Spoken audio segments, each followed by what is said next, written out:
अस्सलाम वालेकुम गाइस, उम्मीद करता हूँ आप लोग खैरियत से होंगे। मैं हूं अब्दुल्ला अमानत मोहम्मदी, फाउंडर ऑफ एएम कंसल्टेंट्स। आज मैं जिस शख्सियत से आप लोगों को मिलवाने जा रहा हूँ वो मेरे उस्ताद होने के साथ साथ बहुत से फ्रीलांसर्स के रहबर हैं। उन्होंने कंटेंट राइटिंग के शोबे में नौजवानों और बिगनर्स को बेहतरीन और आसान तरीके से रहनुमाई फराहम की और उनके स्किल्स में निखार लाए। उनसे सीखने के बाद मेरे काम में भी बेहतरी आई, जिससे मुझे अपनी जिंदगी खुसूसन प्रोफेशनल कैरियर में आगे बढ़ने का मौका मिला। उन्होंने मुझे अपनी कंपनी पाक कंसल्टेंट्स में जॉब दी और काम के असरार और रुमूज से रोशनास कराया। जैसा कि मैं पहले भी एक जगह बता चुका हूँ कि ये कंपनी लाहौर कैंट में गिरजा चौक के करीब वाक़ है। यहाँ से मैंने हकीकी मानों में इंटरनेट से कमाई का सफर शुरू किया था। दिलचस्प बात यह है कि मेरा जॉब इंटरव्यू भी इसी शख्सियत ने लिया था, जो मुझ समेत तमाम एम्प्लॉयज के साथ इंतहाई शफकत से पेश आते थे। उनका एक बहुत जबरदस्त कॉल है कि बी योर ओन बॉस, यानी आप अपने बॉस खुद बने। जी, मैं बात कर रहा हूँ मोहम्मद याकूब की, जिन्होंने पाकिस्तान में ऑनलाइन अर्निंग के फन को नई जहत बख्शी। वो यूट्यूब चैनल के जरिए भी फ्रीलांसिंग में दिलचस्पी रखने वाले अफराद को कीमती मालूमात फराहम कर रहे हैं। उनके चैनल पर सब्सक्राइबर्स की तादाद 30,000 है। मोहम्मद याकूब की तारीफ में कहने को तो बहुत कुछ है, लेकिन अब मैं मजीद वक्त लिए बगैर आपकी उनसे मुलाकात कराता हूँ। जी अस्सलाम वालेकुम सर, कैसे हैं आप? वालेकुम सलाम। अल्लाह का शुक्र है, ठीक ठाक। आप कैसे हैं अब्दुल्ला? अल्हम्दुलिल्लाह ज़बरदस्त। सर, मेरा आपसे पहला क्वेश्चन ये है कि आपने ऑनलाइन फील्ड में आने का प्लान किया हुआ था या ये सब कुछ इत्तफाकिया हो गया? देखिए, सब कुछ इत्तेफाकिया ही है। मैंने जब अपना मास्टर्स कंप्लीट किया था तो डिफरेंट जॉब्स के लिए मैं अप्लाई कर रहा था। जी तो जी। रोजी टॉपिक के जरिए मैंने रब्ता किया। एक कंपनी थी, फ्रीलांसिंग का ही उनका सेंटर था। जी तब 2014-15 की बात है। जी। तो जी उस टाइम पे तो फ्रीलांसिंग का इतना और ऑनलाइन काम का इतना दौर दौरा भी नहीं था। सिर्फ यही था कि आसपास के जो लोग हैं, आपने उनको देखा हुआ था कि यार ये स्टडी करता है, उसके बाद जॉब मिलती है, उसके बाद पेंशन मिल जाएगी, या फिर जो है अपनी ये अपनी जिंदगी गुजार रहा होगा इस तरह से। ऐसे ऐसे तो बिल्कुल। मैंने जब वहां पे मैंने जॉब की ना, तो वहां पर लोग ना आपस में डिस्कस किया करते थे कि यार ये इनको काम आता कहाँ से है। और जी बेसिकली कंटेंट राइटिंग की फ्रीलांस राइटिंग की कंपनी थी। वो भी फ्रीलांसिंग का ही काम करते थे। तो वो लोग आपस में ना बातें करते थे, जो कोलीग्स थे हमारे, जी जी। यार इनको काम कहाँ से आता। तो मैंने सोचा कि यार अगर इन्हें काम आ सकता है तो हमें क्यों नहीं आ सकता, मुझे क्यों नहीं आ सकता। बिल्कुल तो ऐसे। मैंने फिर इसके लिए ये किया कि मैंने ना अपने जो मेरा वहां पर उस टाइम पे टीम लीड था, जो टीम मैनेजर था हमारा, उसके साथ मेरी काफी सलाम दुआ थी। तो उसके साथ ना मैंने डिस्कस किया, तो उसने मुझे ना फर्स्ट टाइम 2015 के अंदर मैंने फ्रीलांसिंग का वर्ड सुना था। वो ज़बरदस्त। उस टाइम पे माइंड यही था कि यार फ्री का मतलब होता है कि फ्री, और लांच का मतलब है कि वो लांचर गाड़ी नहीं होती लंबी सी लांचर गाड़ी, वो आगे शायद फ्री लांच किया है। जी जी लेकिन खैर इंटरनेट था टाइम पे। तो घर आके फिर मैंने उसके ऊपर काफी रिसर्च की, काफी स्टडी की। जी तो जी। फिर आइडिया हुआ कि यार वाकई फ्रीलांसिंग कोई चीज है। बिल्कुल। तो आप बिलीव करें कि मैं उस टाइम पे 14-14, 16-16 घंटे काम करता था। अमेजिंग। 8 घंटे मैंने करने अपनी जॉब करनी, और फिर वही वाला काम घर आके मैंने 6 घंटे 8 घंटे लगा के वो काम करना कि यार कोई एक क्लाइंट मिल जाए। और वो ज़बरदस्त। फिर मुझे तकरीबन 2-3 माह के बाद जाके मिला। और वहीं से फिर आगे से आगे आगे जाके काम चलता गया। और मैंने कहा कि बस ठीक है, अब मैं एग्जॉस्ट हो रहा हूँ, यहाँ से निकले और अपना कोई सेटअप स्टार्ट किया जाए। तो ज़बरदस्त। वहां से फिर मेरा ये का जो काम है स्टार्ट हुआ। बहुत ज़बरदस्त, ग्रेट।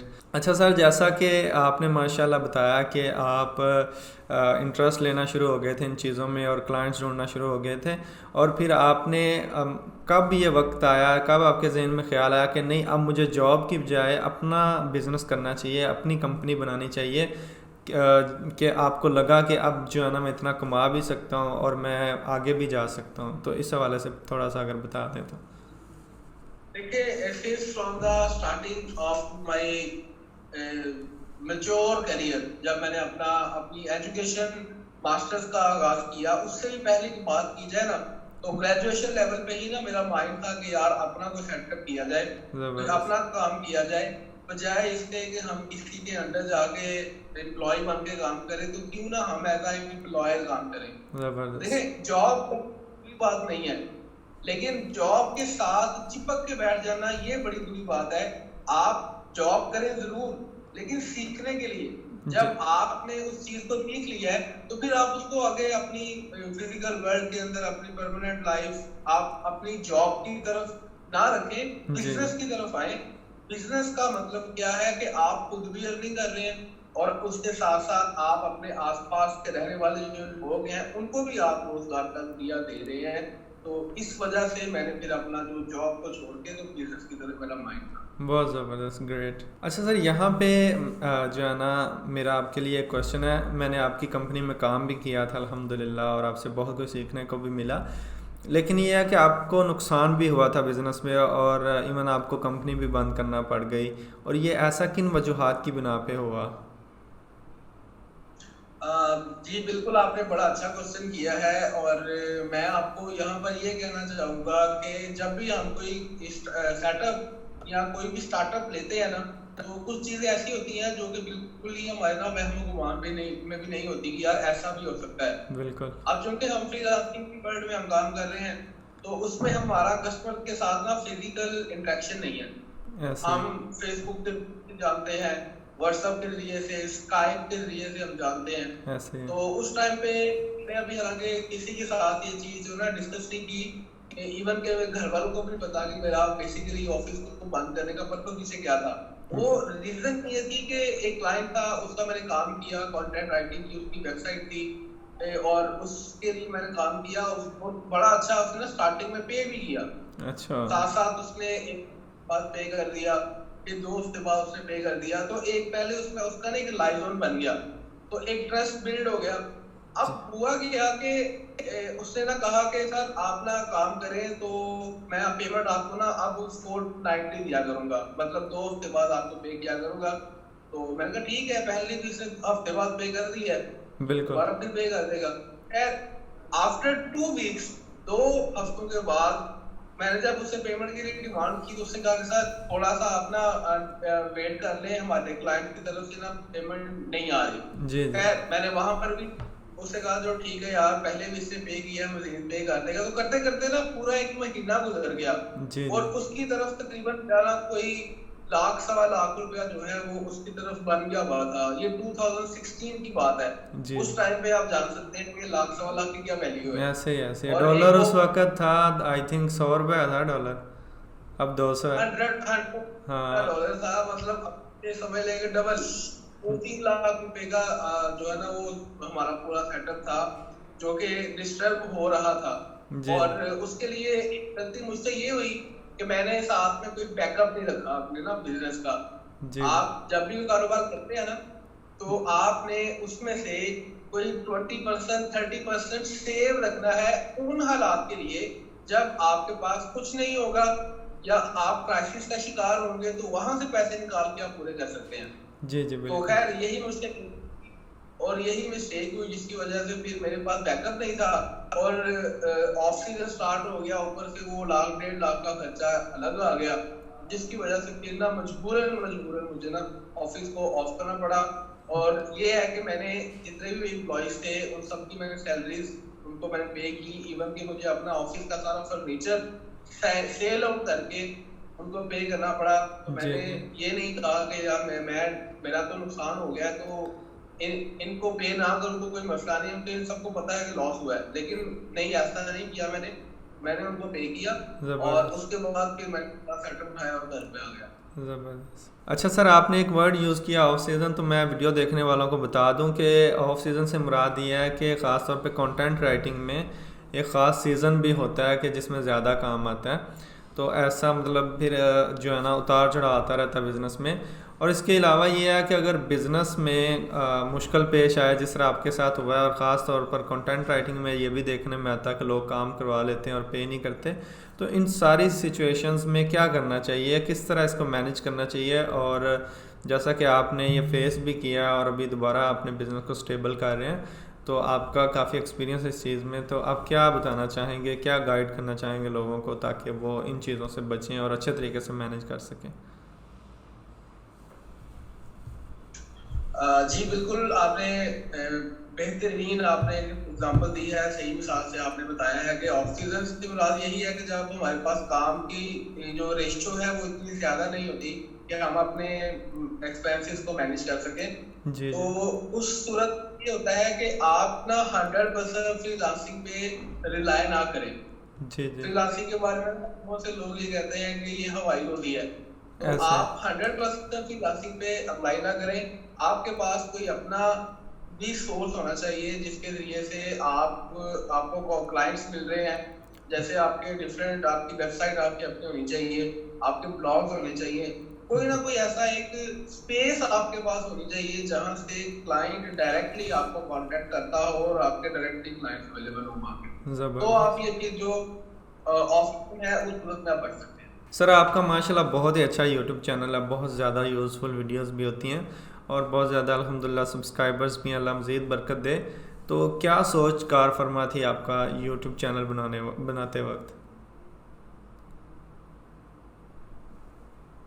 जी अभी रिसेंटली मैंने पिछले क्वेश्चन का आंसर दिया ना कि आपके पास कोई ऐसा सोर्स होना चाहिए जो कि आपका अपना हो जहां से क्लाइंट्स आपको डायरेक्टली अप्रोच कर सकते हो ज़बरदस्त। Apart from the freelancing setup. तो उस सूरत में मैंने सोचा कि यार फ्रीलांसिंग के जरिए से ना 100% हम क्लाइंट्स को गेन करने में कामयाब नहीं हो सकते, जी क्योंकि जी। उसमें जारी बात है जिसके पास काम होगा वो कॉन्ट्रैक्ट वो काम करवाएगा, और ऑफ सीजन में जब काम नहीं है तो फिर हम फ्रीलांसिंग के मुहताज होकर रह जाएंगे।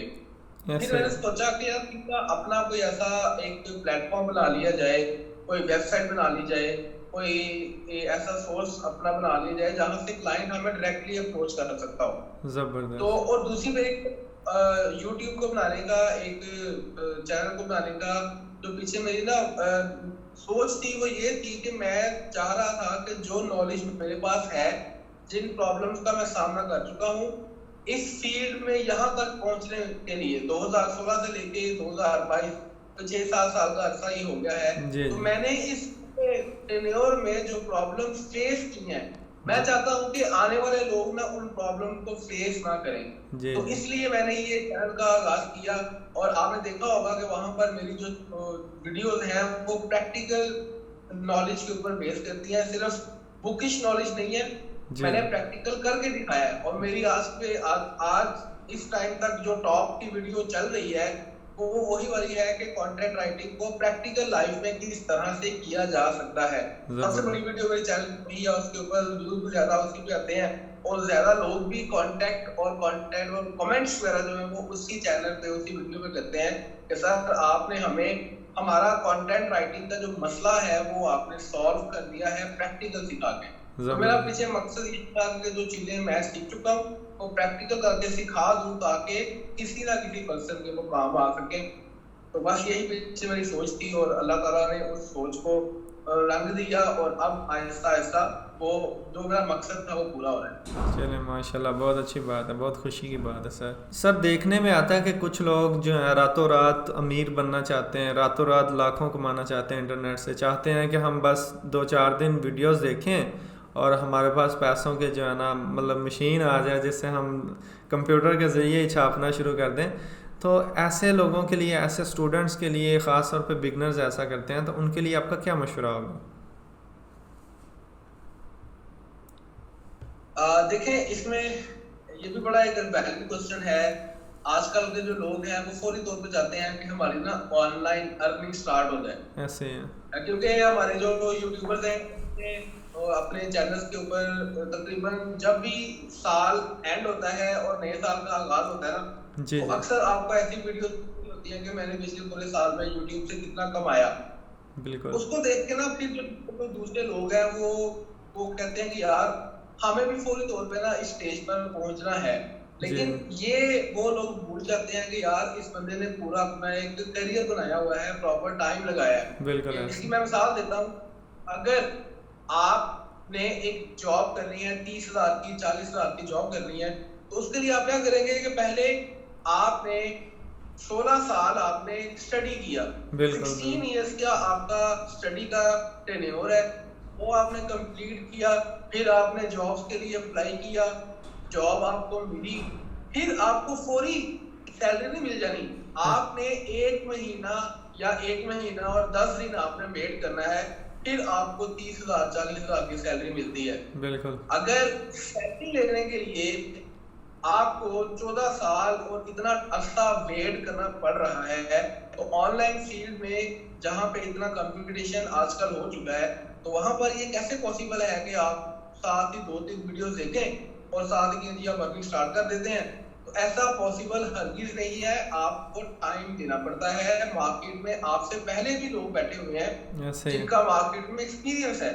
बिल्कुल। तो आप जब एक्सपीरियंस गेन नहीं करेंगे, जब तक आपके पास एक्सपीरियंस नहीं होगा, तब तक कोई बंदा भी आपको काम नहीं देगा। तो काम देने के लिए सबसे पहले आपने एक्सपीरियंस गेन करना है।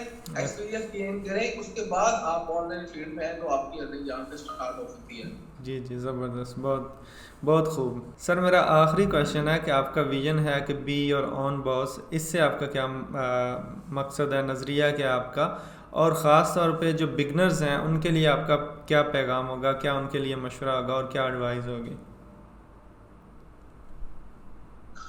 जी, ये आपने ना शायद मैं अक्सर जब हम इकट्ठे थे, फेस टू फेस इंटरेक्शन वाला होता था, तो अक्सर ना मीटिंग के दौरान मैं कहा करता था, be your on boss, be your on boss. ऐसे नो तो डाउट। ये बहुत एक ना जबरदस्त मेरा है कि सरकार सल्लल्लाहु अलैहि वसल्लम का सल्लल्लाहु ये हदीस पाक का मफहूम है कि जी रिस्क के ना 10 हिस्से दिए गए। जी जी। एक हिस्सा जॉब में है और 9 हिस्से जो है वो तजारत। कारोबार में है। जी जी। तो आप कारोबार में आते हैं तो आप बॉस बन जाते हैं। बिल्कुल। तो आप चाहे इसके कि किसी के एम्प्लॉय बन के काम करें, आप एम्प्लॉयर बने, आप अपना कारोबार करें, तो उसका बेनिफिट क्या होगा अल्टीमेटली कि फायदा आपको भी है और आपके आसपास के लोगों को भी है। ये पहले भी आपको मैं जिक्र कर चुका हूँ। और G be your own boss का मतलब यही है कि आप कहीं पर भी हैं, चाहे आप जॉब कर रहे हैं, चाहे आप कहीं पर अपना सेटअप चला रहे हैं ऑनलाइन या फिजिकल मार्केट के अंदर, जी तो जी। बी योर ओन बॉस का मतलब है कि अपना एक ना टाइम स्केड्यूल बनाएं। अपने आप को इंस्ट्रक्शंस दें कि यार आपने ना अपने टाइम को मैनेज करना है कि इस टाइम पे आपने ये करना है, इस टाइम पे आपने ये करना है, इस टाइम पे आप ये करना है। उसका बेनिफिट ये होता है कि पूरा डे जब आपके पास प्लान होगा, तो उसके बाद कोई बंदा भी आके आपको डिस्टर्ब नहीं कर सकता। अक्सर आप होता है कि बैठे होते हैं, आते हैं जी लोग, यार आओ वहां चलते हैं, तो बिल्कुल। आप सब कुछ छोड़ के आगे चले जाते हैं। ऐसे ही। लेकिन अगर आपके पास ना एक स्केड्यूल सेट होगा ना, तो आपके माइंड में फौरी आएगा कि यार अगर मैं इसके साथ चला गया तो मेरे जो ये वाला टाइम जो है ये मैंने ये काम करना था, ये बिल्कुल। स्किप हो जाएगा। इसकी वजह से पता नहीं वहां पे कितना टाइम लग जाएगा, तो वहां पे जाकर फिर मैं दोबारा मेरा जो अगला जो स्केड्यूल है वो भी खराब हो जाएगा। तो इसलिए आप अपने बॉस खुद बने। बिल्कुल। आप अपने आप से इंस्ट्रक्शन से कि फिर आप उन इंस्ट्रक्शंस को फॉलो करें, तो इंशाल्लाह आप सक्सेस जो है वो आपकी मुकद्दर बन जाएगी। इंशाल्लाह इंशाल्लाह। बहुत ज़बरदस्त सर, बहुत अच्छा लगा। आपने पूछा है कि जो आने वाले जी जी जी जी। जी जी आने वाले न्यू कमर हैं उनके बारे में आपने पूछा है कि उनको मैं क्या सजेस्ट करूंगा। तो एक ही बात मैं उनसे सजेस्ट करूंगा कि थोड़ा सा वेट करके आप पहले एक्सपीरियंस गेन कर लें। वो कहते हैं ना लर्निंग करें पहले और फिर आपकी अर्निंग स्टार्ट होती है। पहले आप चीज को सीख लें, मास्टर हो जाए, उसके बाद फिर आपकी अर्निंग आएगी, तो इंशाल्लाह आप बेहतर तरीके से परफॉर्म कर सकते हैं। और न्यू कमर्स को यही मैं कहना चाहूंगा कि आप पहले चीज को सीख लें, उसके बाद लोगों को सिखाएं। ये ना हो कि 2-3 वीडियो देखी और वही चीजें आप आके जी मैं तो इस चीज में मास्टर हो गया और मैं आपको सिखा रहा हूँ, ऐसा नहीं होना चाहिए। जब आपकी किसी चीज पे ग्रिप है, फिर आप उस चीज को लोगों को सिखाएं। उसका बेनिफिट क्या होगा कि आपसे कल को कोई क्वेश्चन करेगा तो आप क्वेश्चन को आंसर करने वाले हो सकेंगे। बिल्कुल बिल्कुल। और दूसरी बात मैं ये कहूंगा लास्ट पे कि आप ये सोचें कि आपने अपने जैसे 10 लोग और तैयार करने हैं। अगर मैं एक बाई सोशल का ओनर बैठा हूँ आपके सामने, अल्हम्दुलिल्लाह अल्लाह के अता से मैं ओनर हूँ इसका, तो मैं चाहूंगा कि मेरे साथ जितने लोग अटैच हैं उनके भी अपने अपने चैनल हो।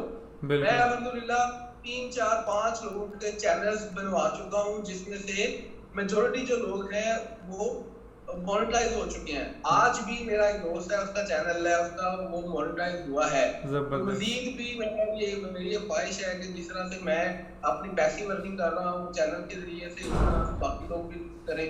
जिस भी फील्ड में आप हैं, अपने जैसे 10 लोग और तैयार करें और उन 10 लोगों को कहें कि मजीद आगे 10 लोग तैयार करें। इस तरह ये चेन चलती जाए तो पाकिस्तान इंशाल्लाह तरक्की करता जाएगा। इंशाल्लाह। तो इंशाल्लाह हम मिलकर तरक्की करेंगे और इस मुल्क को हम तरक्की की राह पर डालेंगे। इंशाल्लाह इंशाल्लाह। सर बहुत ज़्यादा शुक्रिया आपके टाइम के लिए, और ख़ास तौर पे बहुत ही वैल्यूएबल जो आंसर्स आपने दिए उनके लिए। और इंशाल्लाह बहुत अच्छा लगा कि बहुत अच्छे तरीके से हमने चीज़ों को कवर किया। थैंक्स अ लॉट, जज़ाकल्लाह खैर। अस्सलाम वालेकुम। वालेकुम सलाम।